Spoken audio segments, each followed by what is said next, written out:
జగన్మోహన్ రెడ్డి గారికి ఎన్ని ఇల్లులు కావాలి? ఎన్ని ఇల్లులు కట్టుకుంటాడు?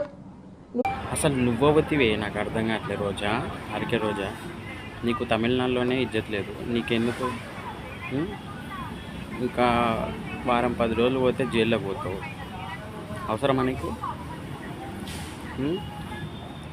ఒకసారేమో ప్యాలెస్ అంటావు, ఇంకొకసారేమో సచివాలయం అంటావు, ఇంకొకసారేమో జగన్ సొంతంగా కట్టుకునే ఇల్లు అంటావు. ఉం? ఆ జగన్ గారు ఉండే ప్లేస్ని ఋషికొండని ఎందుకు కట్టుకున్నారని అడిగినందుకు దేవుళ్ళ గుళ్ళు గుట్టల మీద ఉంటాయి, మా జగన్ ఇల్లు ఉంటే మన గొప్ప అంటారు. దేవుళ్ళ గుళ్ళ మీద కట్టలేరు, దేవుళ్ళు అక్కడ మొలిచారు కాబట్టి వెలువెలుపుగా కొలుచుకుంటున్నారు కాబట్టి కట్టారు గుళ్ళు. మీ దొంగ జగన్మోహన్ రెడ్డి లెక్క దోచుకొని కట్టుకోలేదు. అర్థమవుతుందా? ఆర్కే రోజా?